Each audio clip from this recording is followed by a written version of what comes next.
Yeah.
It's fine.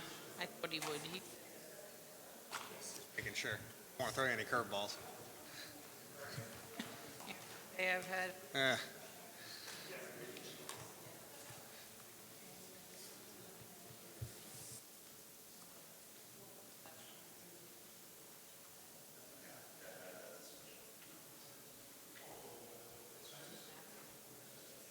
Because you can't.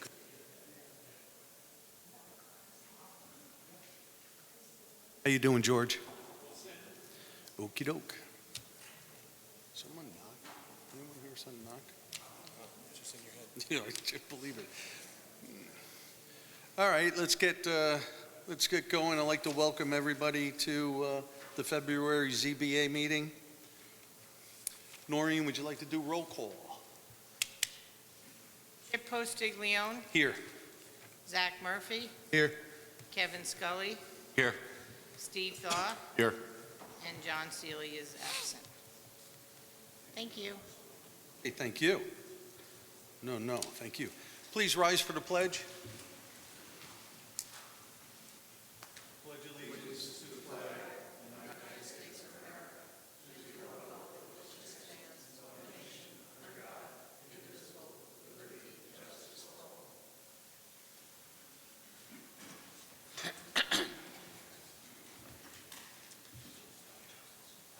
Seems to be a lot of people here for.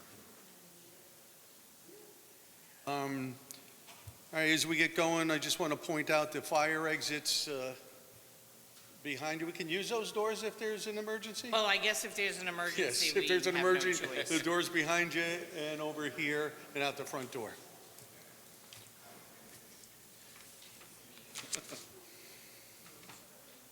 All right, first, I'm just going to switch things around a little bit. I'm going to go ahead and bring up Bach 190 Cromwell Hill Road. I've been advised that they're not able to make it this evening. So what I'm going to do is make a motion to open the public hearing. Second that. All those in favor? Aye. Aye. And then what we'll do is we'll set that to move to the March, what's that date, Noreen? 24th. The March 24th ZBA meeting. Why don't you take a motion to continue that public hearing on March 24th? I'd like to make a motion to continue the public hearing on the March 24th ZBA meeting. Second. All those in favor? Aye. Aye. Thank you very much.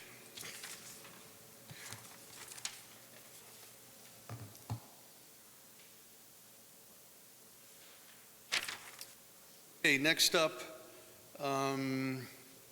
5 Carroll Drive.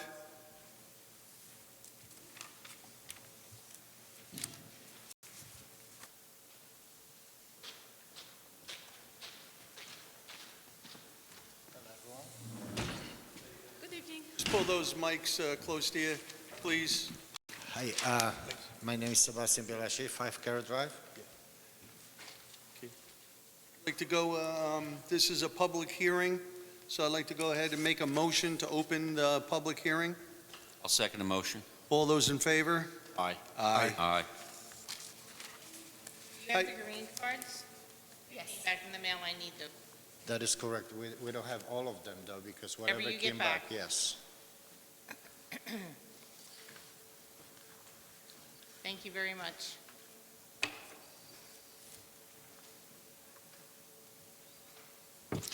How you guys doing tonight, all right?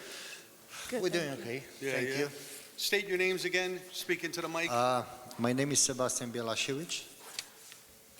Anna Belashevich, sorry. Thanks.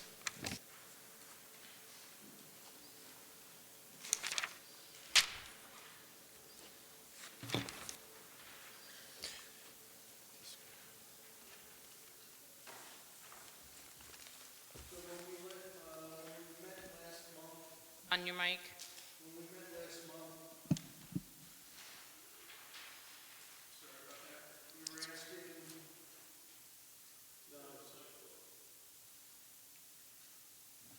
You got me, George?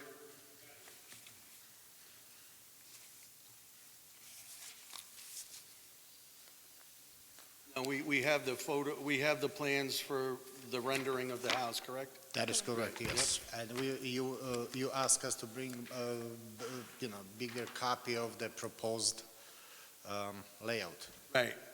So we have them here. Yeah, could you bring those up here?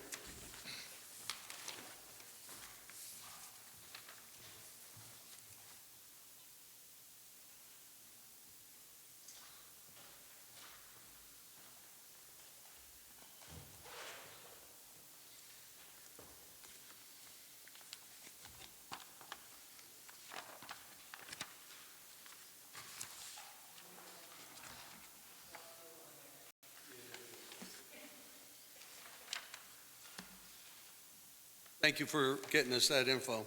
Appreciate it. No problem. So just to keep in mind, get everyone refreshed, I think they're in front of us here for a lot area coverage where their existing is 16,992 square feet, required 20,000 square feet, difference of 3,008 square feet, but that's non-conform pre-existing condition. And the front yard requires a 40-foot setback, and you're at a 25.6 with a difference of 14.4, also non-conforming existing condition, That is correct. right?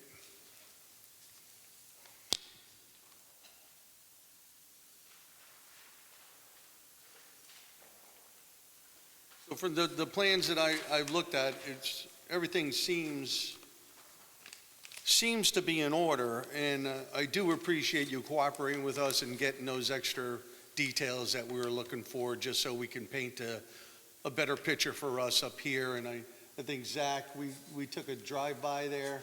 Yeah. Everything looked Everything looks copacetic. good, yeah. Yeah. So if you guys, I looked at those plans. If you see anything sticking out in those, the bigger layouts, which is just a bigger version of what we had already.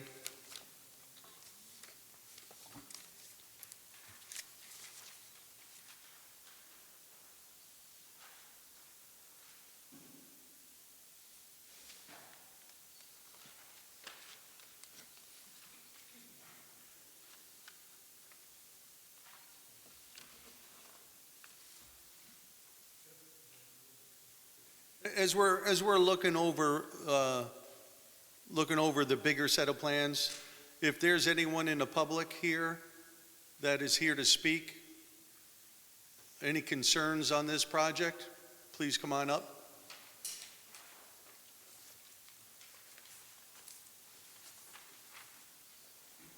Yeah, speak in it. Is it turned on? It's on. It's on. Okay. Mary Bingham, here as a resident, not as in my official capacity as town board member. There are We only expect nothing less, but go ahead. And Okay. we'll treat you as such. I'm only 3 doors down, and I want to give you a little history.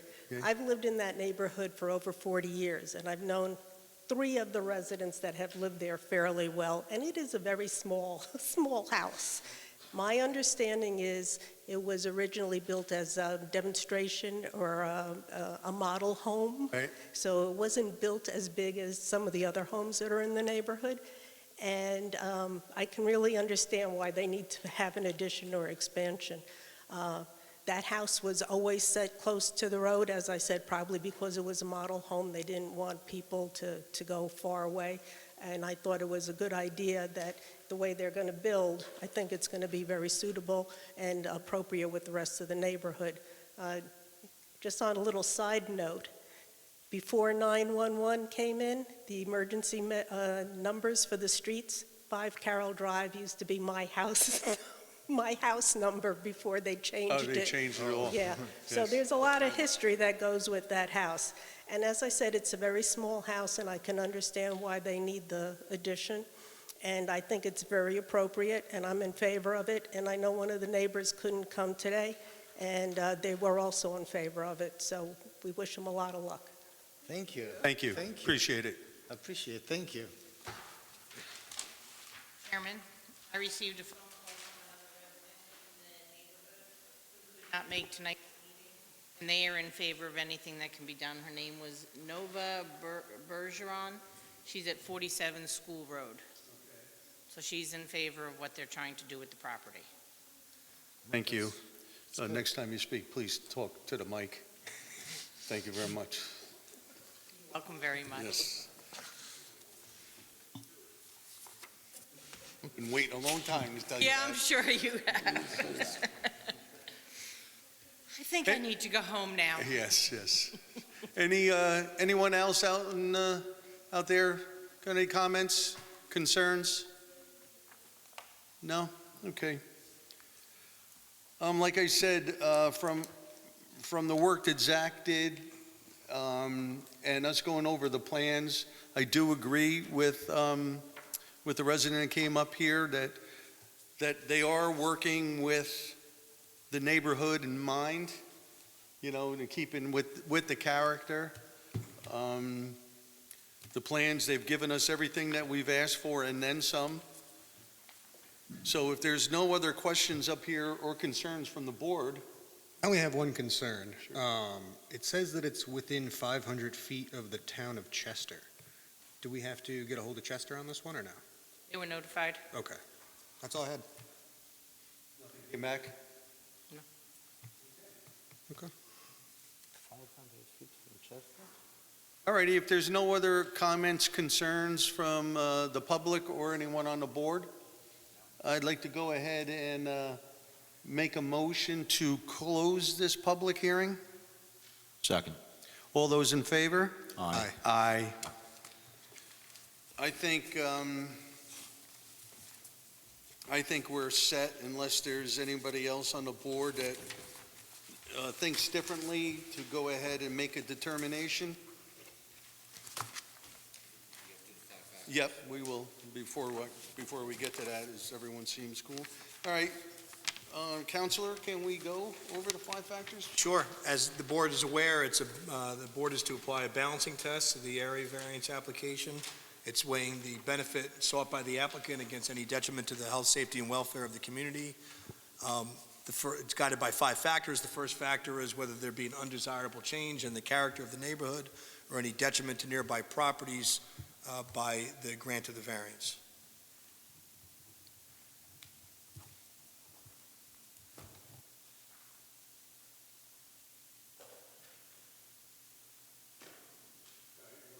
Factors? Want me to go? Yeah, Yeah, well, I guess, yeah, we'll just go, usually we Well, go right down the line. yeah, well, I just was hesitating to see whether anybody had any comments in favor of or against that factor. Does anybody on the board feel like that this would cause any undesirable No, change? no. Right? The second factor is whether the benefits sought can be achieved by any other feasible means. No, Next one is whether it's substantial. no, Next is whether there be any adverse effect or impact on the physical or environmental conditions in the neighborhood or district. no, And last is whether it's self-created. no. Because pre-existing, and they're not encroaching anymore, or, so. Yeah, I mean, I think- The area, I think generally speaking, it Yeah. would be considered self-created. The question it's is whether it's self-created, only because they're they would have bought with knowledge Right. of the zoning. Right. And they're voluntarily putting an addition on. The question is, that's not determinative Yes. here at all, and there's some mitigating factors given the fact that it's all pre-existing. Yep, you're 100% right.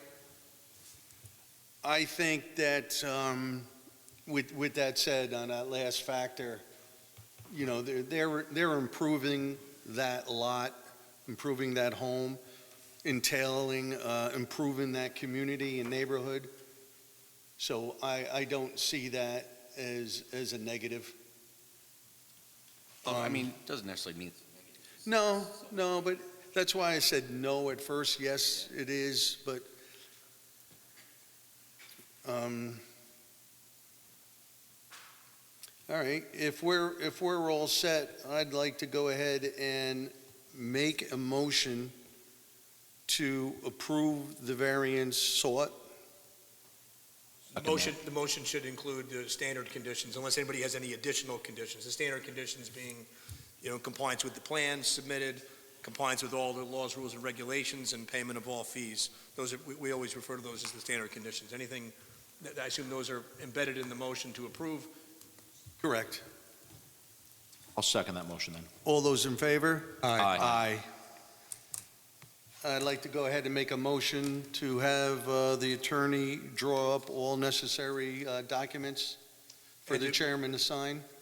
Second. Authorizing the chairman to sign. Yep. I'll second that as well. All those in favor? Aye. Aye. Thank you. Thank you. Good luck with the Have a good night. project. Good luck. Thank you very much. Thank you.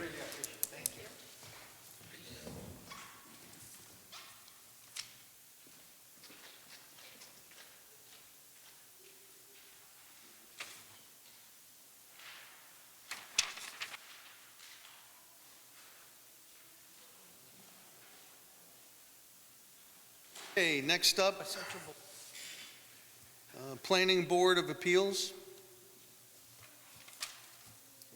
Planning board appeal. Yeah. The appeal to this Yeah, board by the planning planning board. Planning board.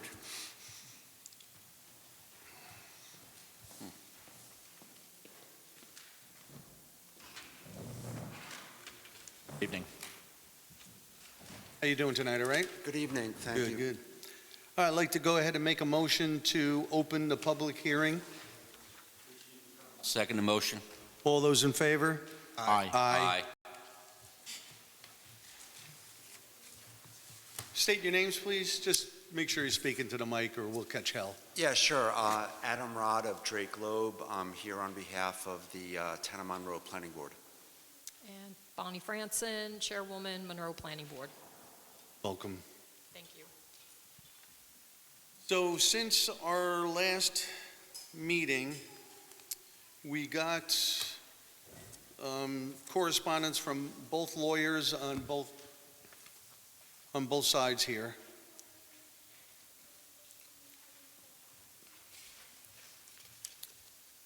And is there anything else that you need to add or clarify? I know you weren't around, right, Kevin, for the first? I did watch the video. Did you? Okay, good. Yeah. Any clarification or other points that you'd like to go ahead and express? Yeah, very, very briefly, I think the Planning Board's position is laid out in the submissions. Essentially, and I'll try to be very brief, during the very initial pre-application meeting with the applicant, representatives from the Planning Board specifically raised the issue that the use that's depicted on the site plans does not appear to be one of the permitted uses in the GB district. Specifically, the applicant was advised that what was laid out on the site plans appeared to be more in the nature of a bus depot, or actually exactly in the nature of a bus depot, not an automotive service station use, which is listed as a special permit use subject to site plan approval. So I don't think that there's any real dispute, and of course I can't speak for the owner as to the nature of the use of the subject property. Clearly, on the most recent site plan, we have 29 spaces for buses and 29 spaces for car parking, an exact correlation. Clearly, the use is going to be for the bus drivers to come onto the site, park in the automotive spaces, take the buses from the site to run their routes, return to the site. The bus drivers disembark, get back into their cars. That's clearly in the nature of a bus depot. I believe the applicant's position is, well, we will also be, repairing, servicing, inspecting the buses. And certainly, the planning board does not take issue with the fact that that might be done as well. But the definition of an automobile service station talks about what the primary use is, not an ancillary use. And clearly the primary use here is that in the nature of a bus depot. So that was the concern that brings us here to the planning board. That is, although a formal application, as I understand it, has not yet been submitted, the planning board was very concerned and is very concerned that the use to which this property is going to be put is just simply not an allowed use in the GB district. Thank you.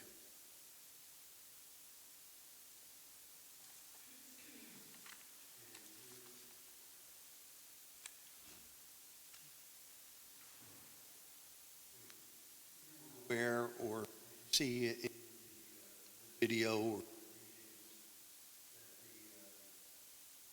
I have this right, correct me if I'm wrong.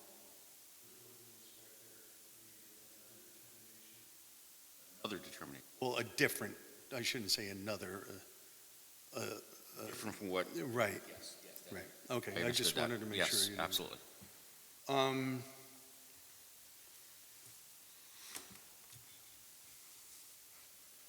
Any questions, comments from the board here on that?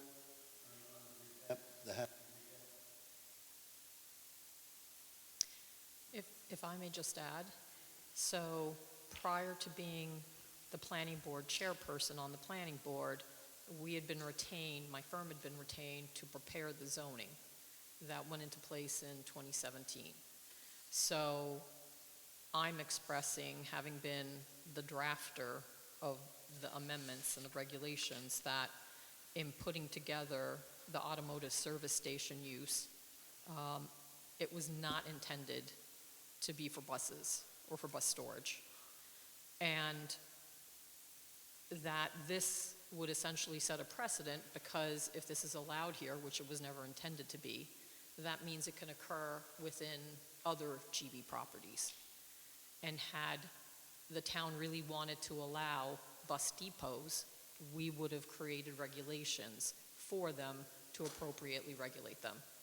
So I'm just giving you my own input with regard to the use itself. And again, it wasn't intended that this would allow a bus depot. And essentially, through both the first tech meeting and the second tech meeting, through the questions we asked the applicant, it was clear that this was a bus depot. I would also add that among the representatives that listened in to the tech meetings was our attorney.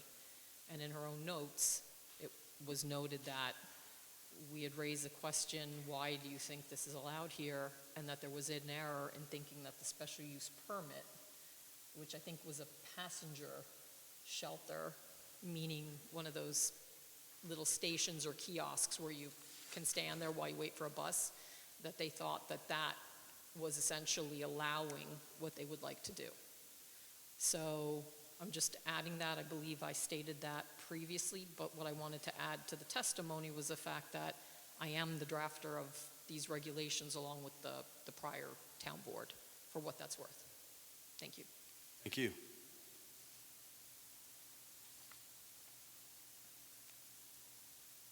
Is there anybody in the audience that has a comment or concern on this project? Go ahead, you first. I do. No, yeah, come on.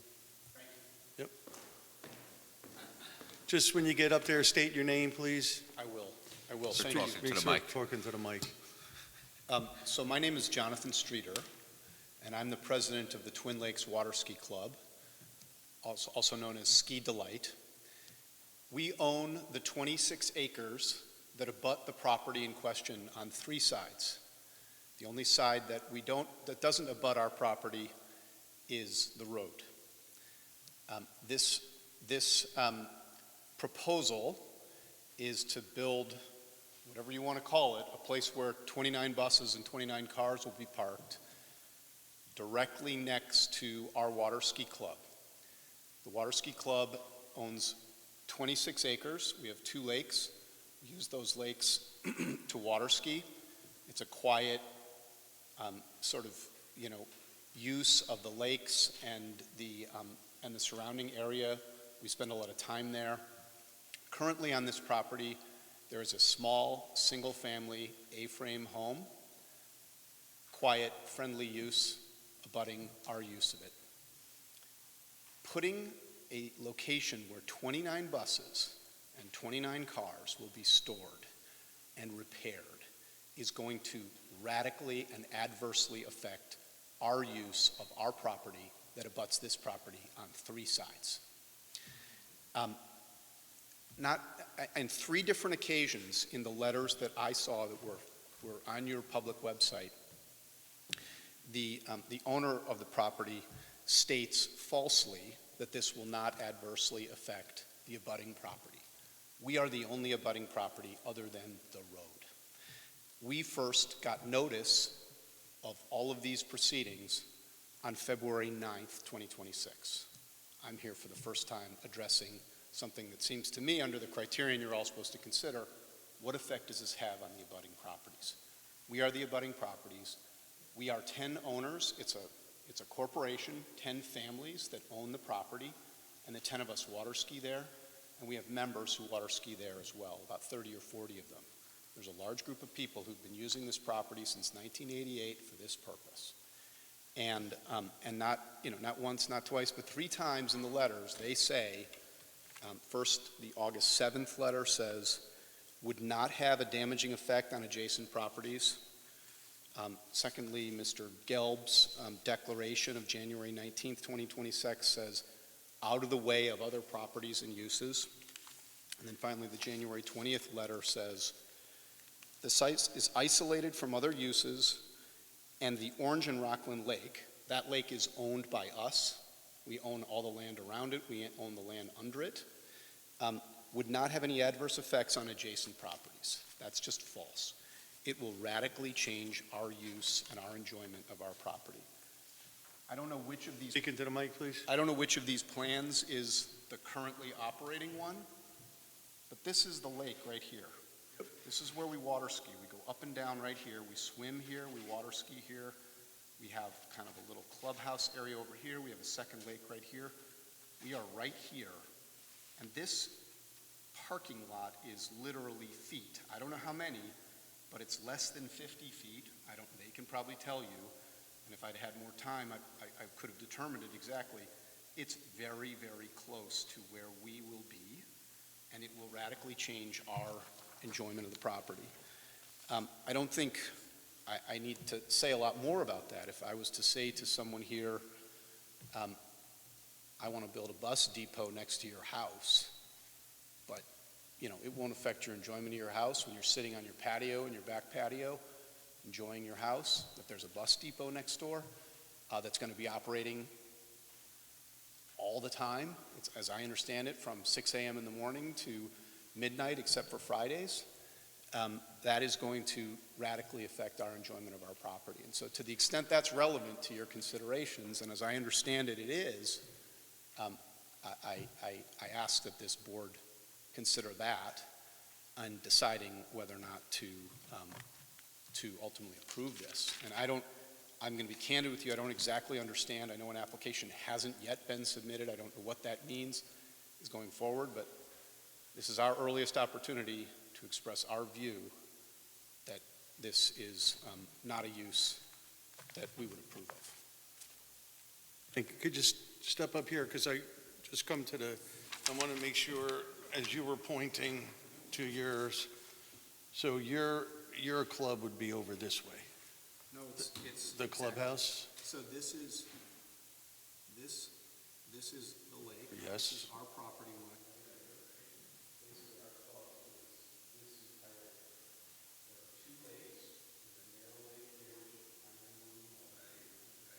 He can be, Like peninsula out between the two lakes. We have like picnic tables and things like that. We host water ski tournaments here. And where is that located on this map?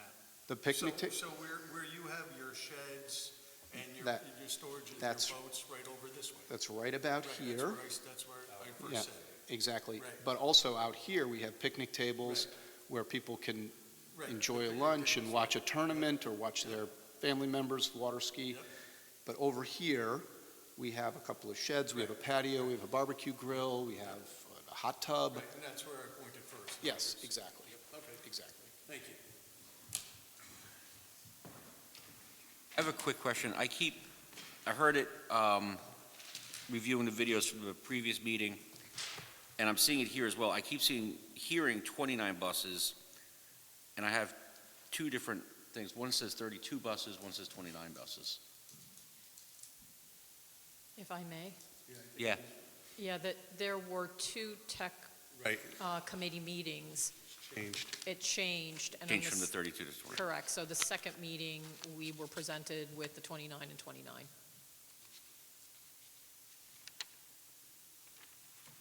Thank you. Thank you.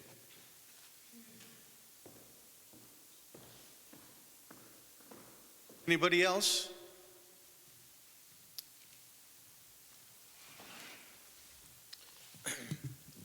State your name, please. Joel Mann, How you doing? Brahman Associates, the applicant on behalf of the owner from 4085. So thank you for hearing this and putting the attention to this. So just to want to clarify a couple things, and then we'll have my attorney also point out other points. So first, like I said at the last meeting, I'm not sure how we can disagree on a fact when, and it's like interpretation, the code says that this is allowable use. Again, you can see in my first submission, I phrased it differently, just I didn't use from the code book, but the intent was the same. It was proposed, it's automobile service and repair, that's the use. I'm not sure how differently I can phrase it or how other restrictions or other things the planning board or the ZBA can do to make sure that this is the intended use and that's going to be the use. The parking, the 29 buses, just to clarify that they're trying to use that against that this is the intent is just for parking, but that's not the case. Just because I tried to lay out the property to see what this is a conceptual plan. We are tech meeting before going to the planning board because there's a lot of technical issues and feasible issues that we need to work out, traffic and all other kinds of implementations. So I put down 29, so the proposed use is to have an automotive service station to refresh and maintain the buses. Same time, and it's allowed in the code, you can have an accessory use. You can park your buses, cars, equipment on the site. So now I've anticipated, if I'm proposing accessory parking for 29 buses, I proposed accessory parking, so like 29 cars. But again, it's an accessory to the automotive service and it's allowable use. The concerns that was raised, And the same thing you can see in the building inspector's letter, as how we explained it for the building inspector, and it matches with the zoning. I'm not sure about, I think interpreting the zoning, I'm not sure if who wrote the book can interpret that. That's but I will give the attorney will talk more about that. That's in the possession of the building inspector to interpret it, and they interpret it in our favor.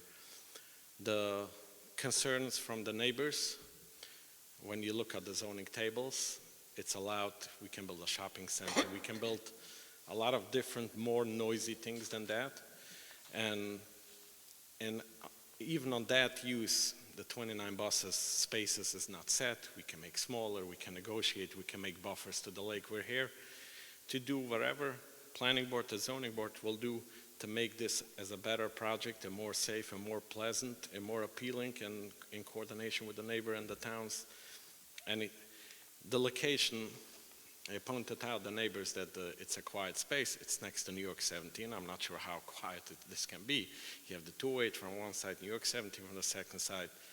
To have an automotive service station in this location and bus parking associated is a perfect place. Again, traffic is a concern and will have to be mitigated as part of the secret. That was always the plan. Visibility or any other type of concerns will be mitigated, and if not, whatever, we'll have a problem. So that's why we're here. And if there's any type of conditions or concerns that the ZBA wants to put on to make sure that this can happen, we're here to listen and work with you. Thank you. Thank Very you. much. I got a couple questions. Sure. So, or comments. Is listening to last meeting, as we got to know the project from both point of views.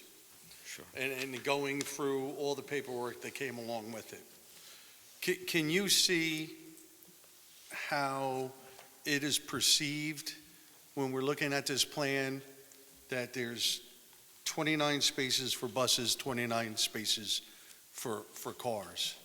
And you had mentioned that in your comments, that could be adjusted, or that's what you laid out, in plan number 1, let's call it.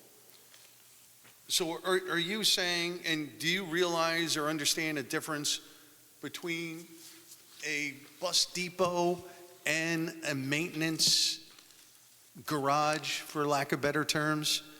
So is it the intent to, I'm just going to use this plan 1, Sure. I'll call it, okay? Yeah. Is it your intent based on plan 1, to have, at the end of the day, 29 buses parked there, waiting for the next day, to 29 drivers come in and park in their spots and take those buses? Is that the intent of what we're talking about here? Or, because that would be, to me, like a bus depot, in my mind. A lack of definition. This is the Chip Postiglione definition. It's not official, it's just us talking. So, Or a maintenance garage to take care of buses that are en route, parked somewhere else, and when there's a problem with a bus or two, they're over here in plan 1 being maintained. Does that make sense? yes, it's a little bit of both. To explain it, it's a maintenance garage, automotive to service the buses, and the associated office, that both are allowed in the GB district. The buses, sometimes, you can go around in KJ, you will see the buses are parked next to the driver's house, a lot of times.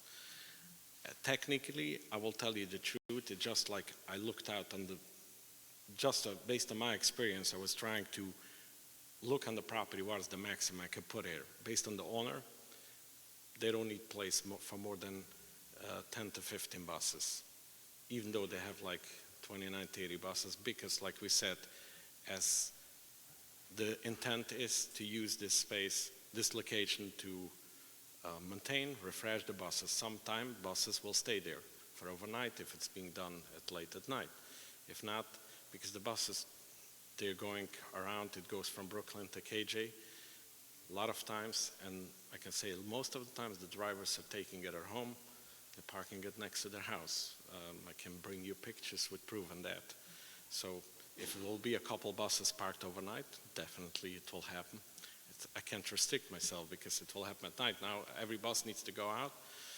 So conceptually, I made the parking match the bus count, but not that was the intent. I was just like, if you know how you plan a property, you try to make a puzzle and see what the use is, how much you can fit on the property. I was trying to see how much they will need long term. If they will get bigger, they will have more buses to maintain. But like I said, I can go down to half of this based on the more information. So I get that. Are we talking commuter buses or local buses, like local bus routes, and I think you said from here commuting to Brooklyn? Commuters from Brooklyn. What is the Excellent size of these bus. buses? How many passengers are we talking? I think it's 54. So it's a full-size bus? Full-size. It's not a short, like a dial-a bus that No, you they see have local? All right, so we're pre-bus. talking full-size buses. It's Prevast is the company that they're using. All the buses, there's MCI and there's Prevast. That's a very high efficient bus, which is regulated with almost zero emission. Not almost, zero emission for the environment. Has a clean air changing and filters. It's very, very efficient. If I may, the chairman asked a question, and I didn't really hear a clear answer in it.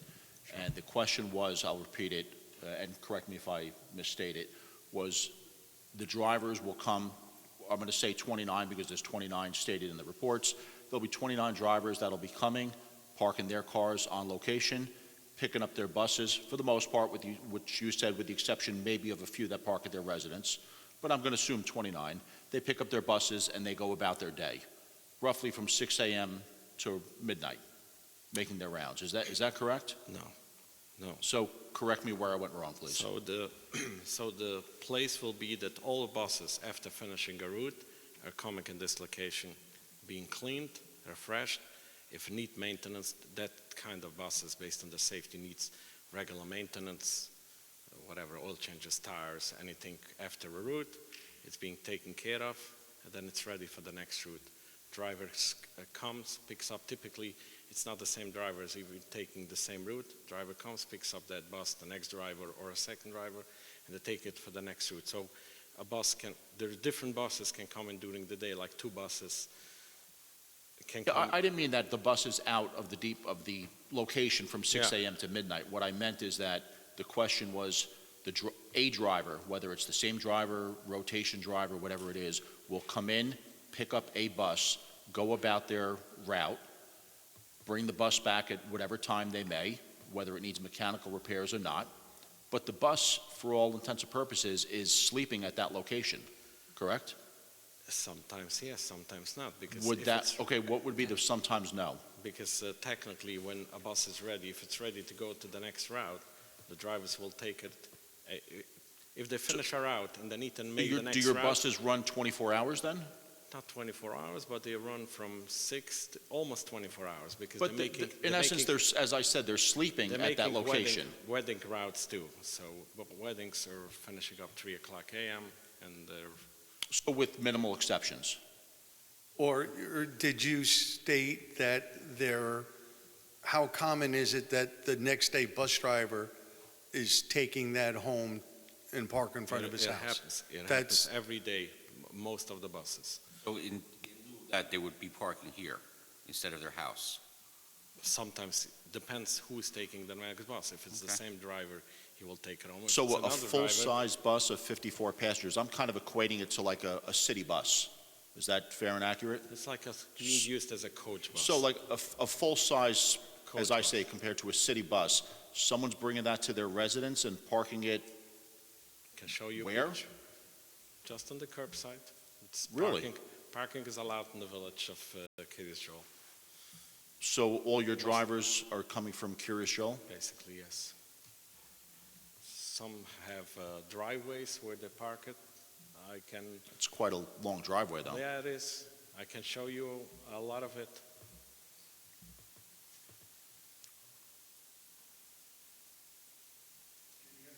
else, Zach, you're good down there?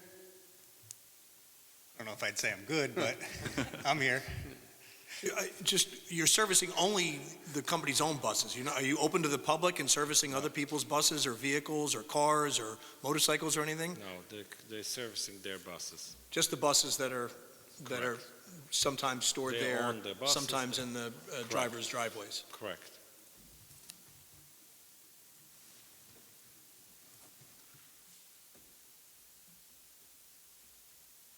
Thanks. Thank you. Thank you.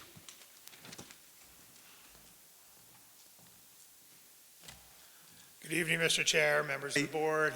As you may recall, my name is Dan Richmond. I'm with the law firm Zarin and Steinmetz on behalf of the applicant. I just want to emphasize at the onset, it was a point Joel made that I think no one is contesting that an automotive service repair shop is allowed at this site. This is a GB district where other high-intensity districts are allowed. Certainly, when this gets before the planning board, we'll be happy to work with neighbors, et cetera, who may have concerns. I heard them say there's a single-family residence on the site. I heard them say there's a single-family residence on the site now. That's actually not an allowable use now. Right now, this is a GB district. The town intended this for high-intensity business uses like an automotive service station. But first, I want to go to, before I get to the merits, I want to talk about a couple of threshold issues. First of all, by the town code, appeals may only be taken within 30 days. If they are not taken within 30 days, respectfully, the board doesn't have jurisdiction to entertain them. The planning board submitted a letter today where they pointed to a waiver provision. I don't think that waiver provision, while it referenced this section, I think it refers, if it at all applies to this, refers to other sections, provisions of section A6615, such as the papers that may constitute the record, but it clearly states any appeal not so taken, i.e. within 30 days, shall not be entertained by the board. I also, as a threshold issue, as set forth in a letter, the planning board doesn't have the ability to bring this appeal. As we set forth in our letter, case law establishes that the planning board only has the authority vested in it by the enabling legislation. And we cited case law for that proposition. Here, the town of Monroe Code only allows the planning board certain authority related to subdivisions, site plans. It does not give them the ability to appeal. And I think that goes to other case law, which establishes that a town planning board is not authorized to interpret the code. That's what a building inspector does. So I think there's a reason that wasn't delegated to the planning board, and I think the planning board's appeal is ultra-virus. But going to the merits, again, this is meant to service a bus industry that has high-intensity needs. The buses need on a regular basis somewhere to go to be washed, recharged, serviced, to ensure their proper functioning. And again, going to the definitions of the town code, that's an allowable use. It's devoted primarily to serving buses. It's for the applicant to determine its use, as we set forth in our affidavit from the property owner. Again, this is again, a bus use that has intense uses that need the buses to be serviced on a regular basis. The fact that bus drivers might be parking on site during that doesn't change, again, the primary use of that. At best, if anything, the planning board is seeking to create an ambiguity, but again, by law, ambiguities need to be construed in favor of the property owner and in favor of the applicant. I think it's clear here that we're proposing a automotive repair shop, but to the extent there's any mixing, and I guess anything could be designated if you have enough parking, like a shopping center or an office or other uses that are allowable at this site, could be mischaracterized as a depot. But again, it doesn't change that this is an automotive service station. Again, if there's any ambiguity, I would respectfully submit that needs to circle back to the applicant. Again, I heard from the owner of the water ski club. Again, these are issues we can address as it goes through site plan review, whether a buffer might be of some assistance, or setbacks or something. But again, this is the town's general business district. This is allowable use there, as the building inspector determined, and we ask you to affirm his use, if you're going to entertain its appeal at all. You got two questions. Sure. Well, maybe more, but Great. I'll start with two. When you use the term buses going there to be cleaned, serviced, recharged, when you say recharged, are you just using that as a general term, or is it these buses are going to be electric buses and charged? I don't think they're going to be electric. I think No, I it's just want to generally- clarify, when you Okay. say recharged, it's just a general term of turning them Maintenance, over. Again, the buses, again, Okay. they need to be kept to a certain standard. Okay. And when you speak of the 30 days, and that's from when? When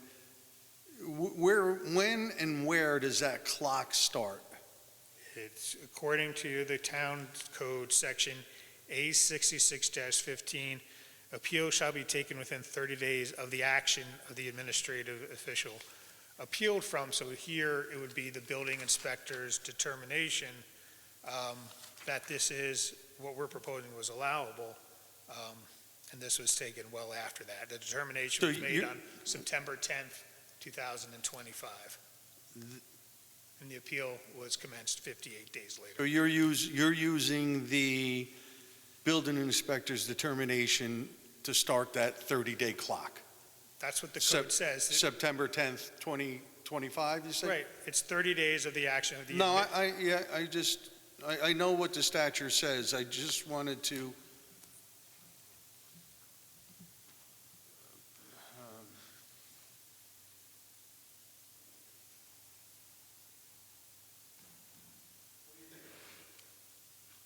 I think I'd like to hear from the planning board's counsel as well, but I know that there's some case law. There's a case in the Court of Appeals called PANSA, P-A-N-S-A, to my memory, that talks about when you're the applicant and you get a determination, you're sort of on notice of it. But when you're a third party and there's nothing in the code that puts you on notice of it, that I think there's some law that talks about the date. It's the date that the decision is made coupled with notice to the person that's aggrieved. And I think there's some case law on that. And I don't purport to give a definitive legal opinion on that right now. It's going to take some further research. And again, I'd like to hear maybe what counsel has to say about the PANSA case. You may not be aware of it, or any other case law that might guide the board on this timeliness point. I'm not familiar with the PANSA case. If you give me the citation, I'd be happy to take a look at it. I am aware of case law that says that's statute of limitations. Statute of limitations are fixed, can't be waived.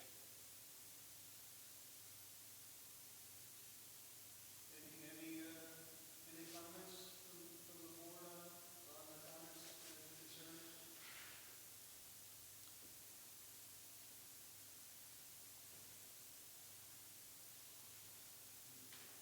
Thank you. Thank you. One further question, for planning board count.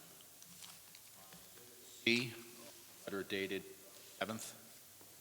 Spoke about this at the last meeting. We're going to get some clarification on this. Column 3, item 3, where it talks about accessory uses. Item 3 states parking pursuant to Article 12. Did we get any kind of clarification on what Article 12 states? Yeah, I'm not sure about the accessory uses, parking pursuant to Article 12. Right. Again, that would be, That would be the parking section and the standards for parking, dimensional, et cetera. That's my recollection, but I'd have to go to the code. and again, that would be a use that's accessory incidental to the primary use. And, just to recap, as I indicated before, there is apparently no disagreement as to what this property is going to be used for. Their own plans show parking spaces for cars, and their most recent plan shows an exact correlation of parking spaces for buses. There's been no dispute that this property will be used for the purpose of what we all understand to be, I think, a bus depot. Bus drivers will drive their private cars to the site, get out of their cars, pick up their buses, run their routes, return to the site, put the buses back in the bus parking spaces, return to their cars, and drive home. I've heard nothing that indicates that that's not going to be the use of this property. At best, what we heard from the owner is, well, gee, from time to time, maybe a bus driver will drive the bus back to his residence and park there. I mean, that's fine. I don't have to dispute that, but their own site plan indicates what the use of the property will be. And this board and any board will look to the site plan as to what the use is, and there's no contradiction as to what the use is. Mr. Chair, if I could briefly respond to that? Well, you can, just a second. Just for some housekeeping here. Noreen, in the packet, do we have a copy, or is there a written copy of the building inspector's determination here? I believe it's Where- for submission from the planning board.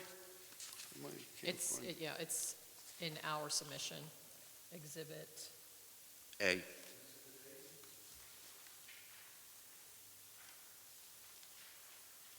Bear with me a second, okay? So it would be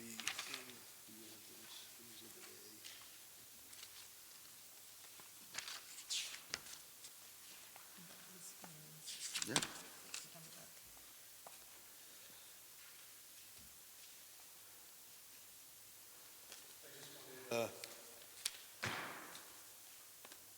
Kevin Scully, member, to see that. It seems like essentially, Mr. Rod, what you're saying and what the planning board is saying is that the primary use, the primary business of this, the use to which the property is going to be employed is transportation of people through buses, and that the automotive service is an accessory to that, is to allow that to occur. And therefore, the primary use governs and the primary use is not permitted. And to say that they do engage in automotive services and repairs doesn't allow the use, it's not an open door to that use, because to be permitted in that district, it has to be the primary, the automotive service has to be the primary. And Correct. here it's the accessory. Is that basically the entire argument here? I mean, Yes. I mean, Okay. we're not disputing their description of the fact that, well, we can also service buses or repair buses or inspect buses. But I think it's extremely telling. One of the questions from the board was, well, can a member of the public come and say, I need a brake job on my Toyota Corolla? And the answer was no. It was just for the buses that are stored and parked at this property. And again, they're not disputing what this property is going to be used for. It's basically a base for drivers to pick up their buses and drive bus routes. Mr. Chair, if I could respond, because we strongly disagree with their mischaracterization of the use. Again, as the site plan, I think the planning board's counsel this evening said that you can look at the site plan for what the primary use is. And again, the site plan has consistently shown that there's going to be a maintenance building, a service station and repair, and that's what our client needs. That's the use that's intended here. The fact that parking may happen overnight because buses need to be serviced then, again, that doesn't change what the primary use is. This was all laid out for the building inspector, and the building inspector agreed with our use. Again, for them, I think the only way their argument works, and he keeps on doing, is to mischaracterize what we're doing here and saying we don't dispute it. And I want to be absolutely clear that we do dispute it, that if you look at the site plan and all representations, the affidavit, this is a commercial bus business that does need buses to be regularly serviced, and they need somewhere to do it, and it's allowable at this site, as the building inspector determined. If I may? Sure. Mr. Richmond was not at the tech meetings. I was at the tech meeting. The applicant, it was clear that this was a bus storage yard and that it was represented as something different to be able to attempt to fit the bus depot within this alternative use. 2 points I want to raise, and I believe I raised one of them last time. I had asked the applicant, okay, if this is a bus repair facility, that means the buses come here, they get maintained just like you would go for an automotive repair. You bring your car in, it gets repaired, you leave with your car. So the only storage is there is the short-term storage for your vehicle if it's waiting to be repaired. Here, it was like, no, the buses are going to be there every single night. That is not bus repair. That is permanent storage, number one. Number two, I asked our engineer whether this maintenance garage is actually a garage because there are no bays. And I said, okay, they're not showing any bays. Is it possible that a bus could maneuver out of the building to be able to be repaired? Because if this is going to be a repair place, a primary principal use that is for the purposes of repair, you would have bays. So there are no bays shown, number one. Number two, he indicated to be able to swing out of the building and not hit the buses that are directly across from where the bays could potentially be. It's going to be very difficult to be able to do that and then house the other uses that they're proposing are there. So this was never intended to be some kind of repair station. It's not designed that way. This discussion about, maybe we'll have 10 to 15 buses there, that wasn't what the building inspector looked at. The building inspector looked at a document that showed 29 buses, 29 parking spaces. Because that was in August and the determination came right after that. That's what was in front of us. So discussions about we could do this, we could do that, etc., that to me in part is irrelevant because that's not what the determination was made on. It was made on a site plan that shows 29 parking spaces, 29 buses, because the 29 drivers are going to get in the buses and then they're going to do whatever they do and come back and leave the buses there overnight permanently. So again, primary use, not repair. Primary use is bus storage. Again,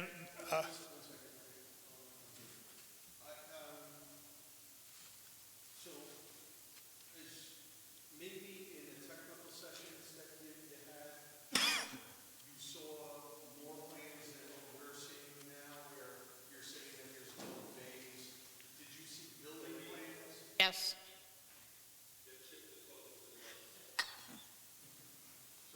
Chairman. Oh, there it is. Lou? Even the tape doesn't help me. Where was I? So the first tech Oh, meeting, yeah, right, the so first, you had the technical sessions. right, and those tech sessions had other variations, but they were focused more on the fact that Route 17, 17M is being redesigned.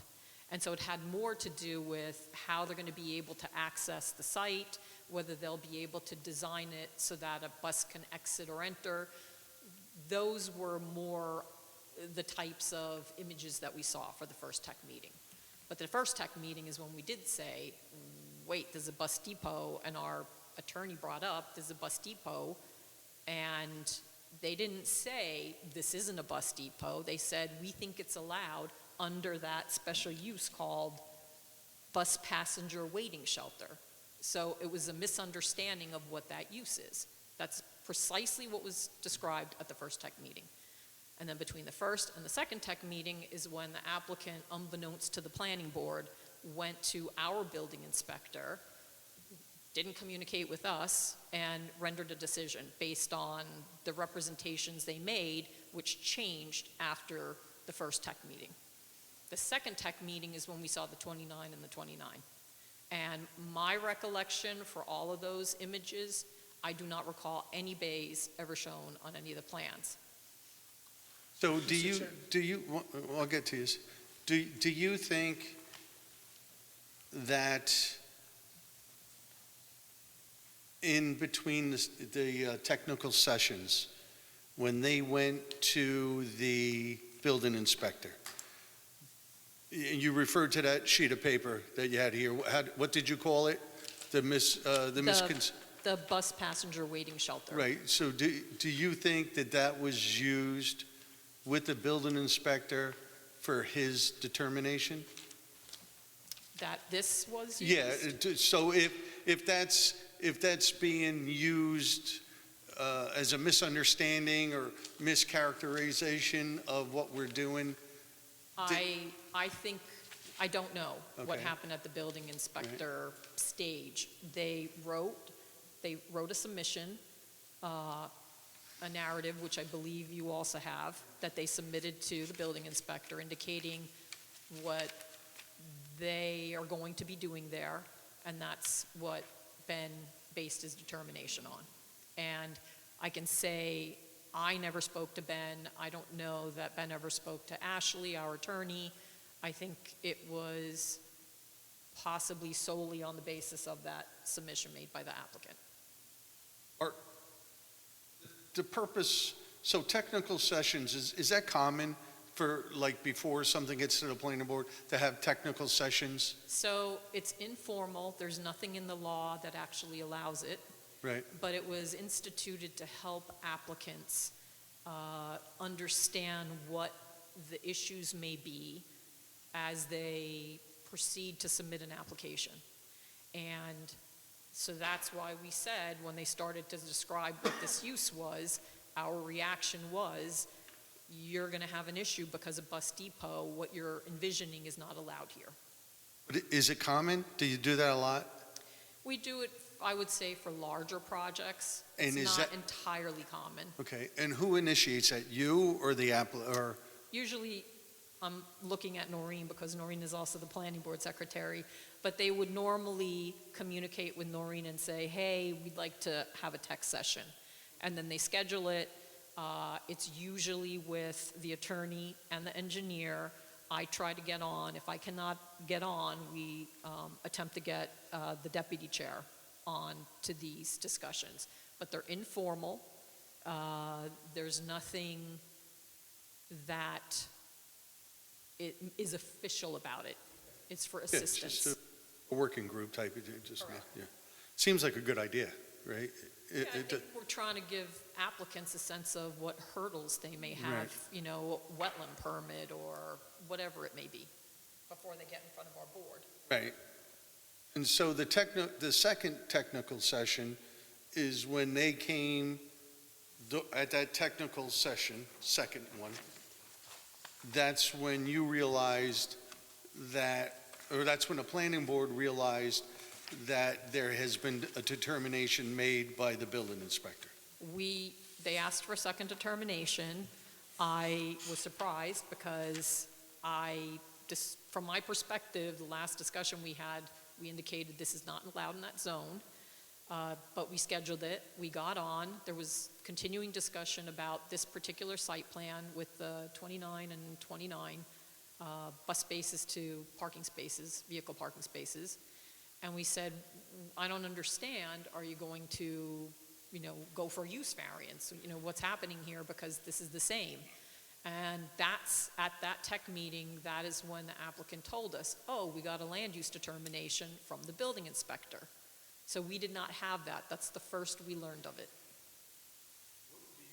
What was the date, that second? October 23rd.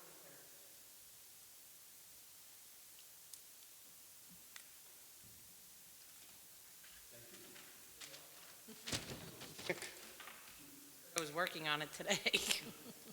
Go ahead, guys.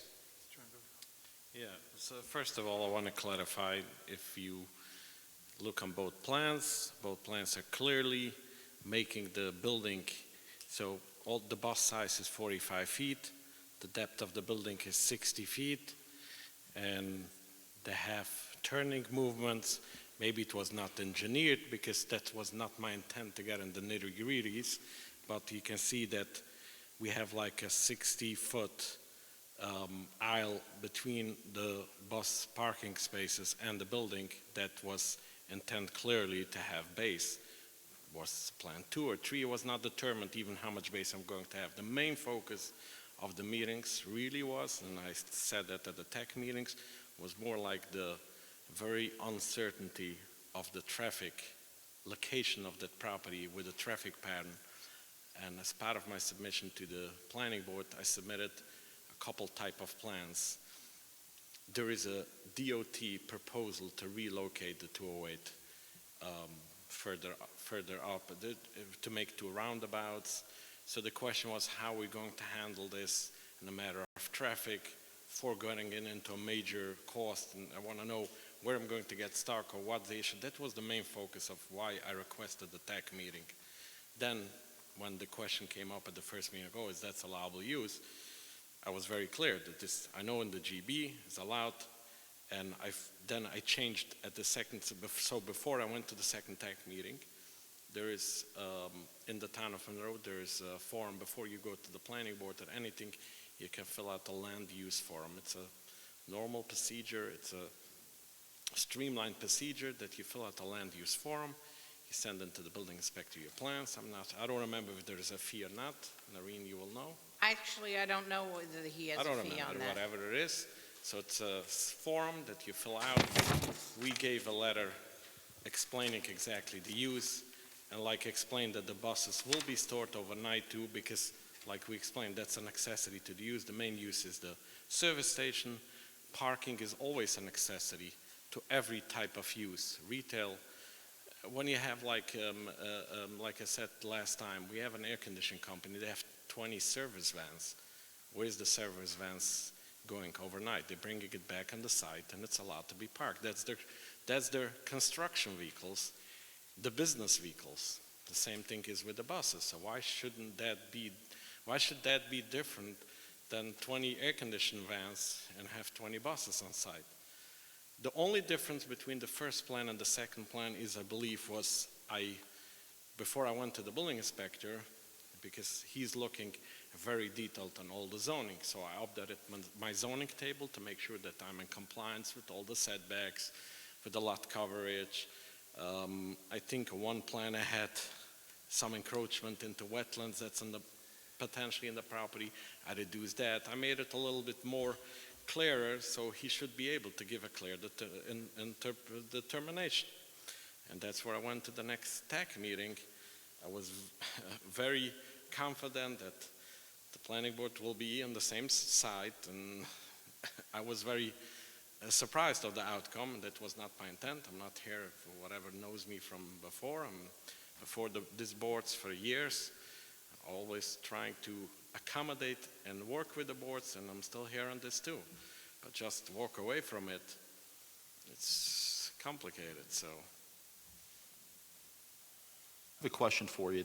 Conversation about this, but it may or may not. Property owner, what do you envision?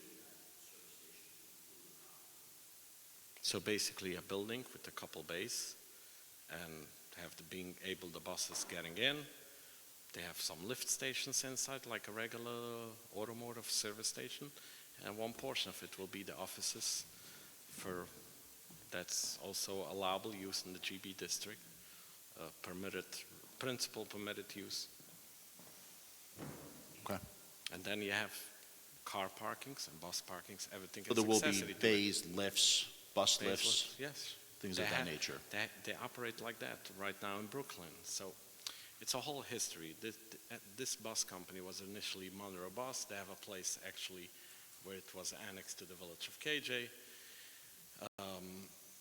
So Excellent Bus bought out Monroe Bus, and their main hub is in Brooklyn. The buses are commuting between Brooklyn and Monroe and Kirijol. So for them to successfully operate, it's very hard because the bus need to wait to get back to the city to get refreshed and maintained. So they have now some temporary building somewhere, and they want to basically build something permanent safely in compliance with the town zoning and accommodate the neighbors and everything.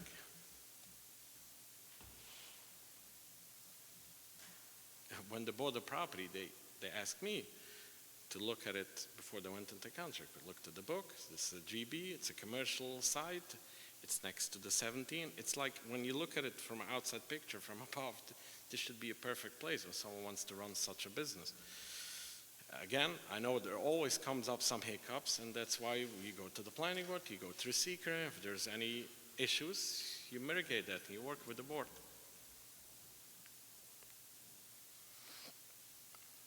Thank you. Thank you.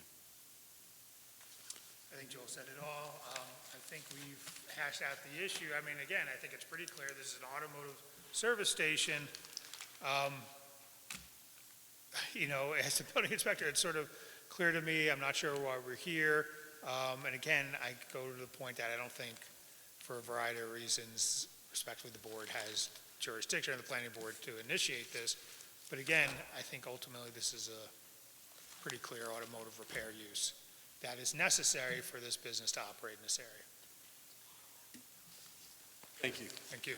Appreciate it. You guys good? Yeah, I mean, just to follow up on the comments from your counsel about the timeliness. It's our position that it is in fact a timely appeal. I mean, the purpose of the 30-day rule that's in the code is certainly when an applicant goes to the building inspector and gets from the building inspector directly notification that, hey, we're denying your request for a building permit, and I know about it, and if I'm the applicant and I'm given that denial, I know, because I've been provided notice, that I have 30 days to file an appeal. This is a completely different scenario, and there's case law to that effect, and your counsel actually cited to one of the cases.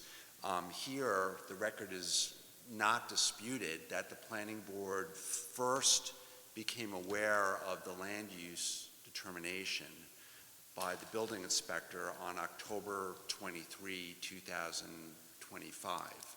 We weren't provided with a copy of the request for a land use determination when it was made. The planning board was not provided with a copy of the land use determination at the time that it was rendered. The planning board first became aware of that land use determination on October 23, 2025, and the appeal was filed on November 7, 2025. So under those circumstances, it was clearly timely, and the planning board acted in a rather expeditious manner. And in any event, the code, the Town of Monroe Code, specifically provides that the board can waive the 30-day requirement for good cause shown. And there's clearly good cause shown, because there was no way for the planning board to have known that this land use determination was made back in September 10, 2025. The record's undisputed that the planning board first found out about this at the meeting on October 23, 2025. And the code provides, even if you were to accept in general the 30-day requirement, a waiver. And clearly there are compelling circumstances for a waiver to be applied in this case. Just briefly, Mr. Chair, I would just respond to that by saying that the 30-day statute of limitations is pretty consistent throughout land use matters, zoning board of appeals determinations, planning board determinations. And the reason the courts say that the 30-day limitations is there, which is an unusually short time period, is because land use, people are entitled to rely on decisions made by zoning boards, planning boards, and building inspector determinations so that they can go forward and plan accordingly. And again, as I said before, the waiver provision in the code, I respectfully submit, doesn't appear to apply to this. It certainly doesn't mention the 30 days. Thank you. So just to clarify, when I asked Dave, the town attorney for the zoning board, his thoughts on the timely issue, you referred to a case, and he wasn't. I think you said you still had to do research on it, Yeah. right? So, right, I just want to be clear. Yeah, I'd like to do that. I want to look at the code section Right.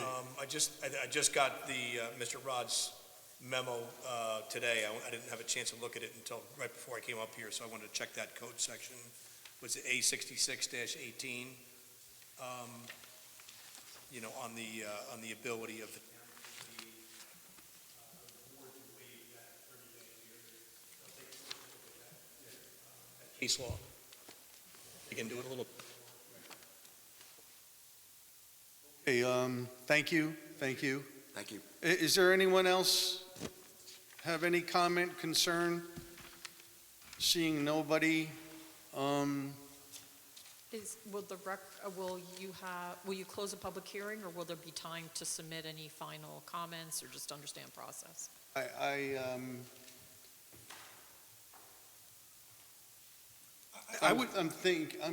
Here's what I would suggest. I would suggest that because I'm still going to do a little bit of research, and I've raised some issues with both attorneys and the applicant, keep it open. That way, if we come back, we don't have to worry about like a submission date in writing. They can come back and advocate and present whatever they'd like to present on those issues or any other issues next meeting, and with the view towards hopefully closing it at the next meeting. That's what I would recommend. I feel comfortable with that because there's just things that we have to research and avenues we have. Thanjust you.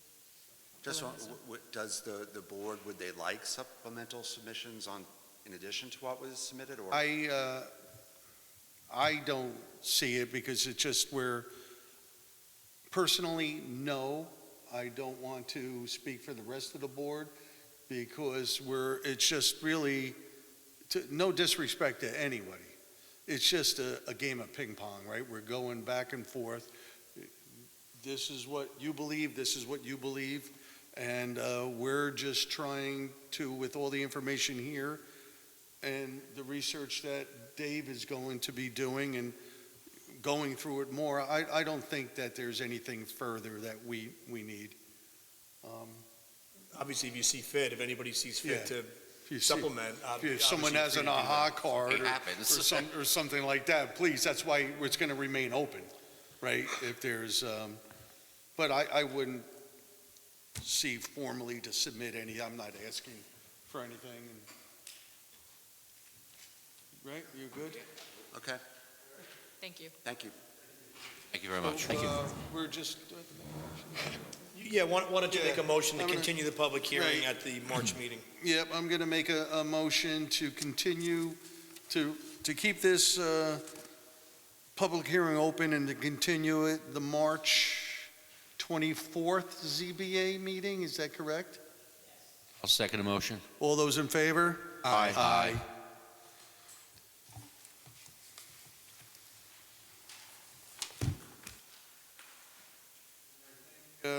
We have the January minutes,